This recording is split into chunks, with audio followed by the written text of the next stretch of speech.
Sir sir হ্যাঁ, sir sir, কি কি খবর বলো? ও, আপনি বলে একটা গাড়ি বলে বেচার কথা। গাড়ি বলতে আমার ওই যে প্রাইভেট কার নেওয়ার কথা তো, আচ্ছা, গাড়িটা আপাতত বিক্রি করবো আর কি। তা আমার একটা গাড়ির দরকার, বুঝছেন? আমার একটা তুমি গাড়ি। গাড়ি নিবা? হ্যাঁ, গাড়ি নিই। দাম কত দিতে? 60,000 টাকা আমি মনে মনে নিয়ত করছি যে 60,000 টাকা হলে গাড়িটা ছাড়বো। 60 টাকা? 60 টাকা বেশি হয় না? কই বেশি হলো? এই গাড়ির বেশি কন্ডিশন তো। ভালো আছে তো, আমি এই যে প্রাইভেট কার নেওয়ার কারণে আমি গাড়িটা ছাড়তেছি আপাতত। গাড়িটা তো ভালোই আছে না? হ্যাঁ, গাড়ি তো কন্ডিশন খুবই ভালো, গাড়ি তোমার একদম ওকে। আসসালামু আলাইকুম। আর আমি পরিচিত লোক না, অসুবিধা কি? আমার গাড়ি নিলে তো তুমি কোনো সমস্যা হলে আমাকে বলবা।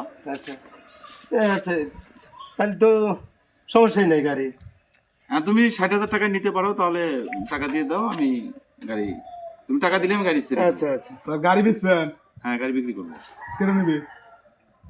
ওই যে শাহেদ মিয়া নাকি গাড়ি নিবে বলতেছে। গাড়ি নিয়ে দিতেছি তা কিরকম মনে হয়? এই ফসকে কেন? পরশু দিন আমার কাছে কেতন 300 টাকা আওলাদ দিতে নিয়ে পোলা বানের কেতন প্রাইভেটের বেতন আবার চাইলে না খেলে অতি নিব গাড়ি।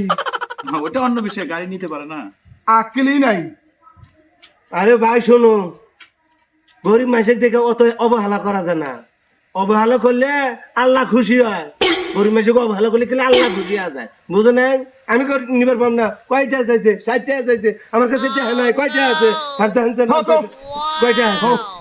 মানুষের সাথে ওইরকম এই যে তোমার ঘরে 1500 টাকা আছে, তোমার 1500 টাকা আছে, আর কয় টাকা লাগবো? তোমার জ্ঞান বুদ্ধি হবে না, বোঝো নাই? নামও ওই 60 ফসকে, তোমার কেন বলছো সারা হাতে তুমি 2 নম্বর সব কথা কও। তুমি জানো না সার মানুষ একটা?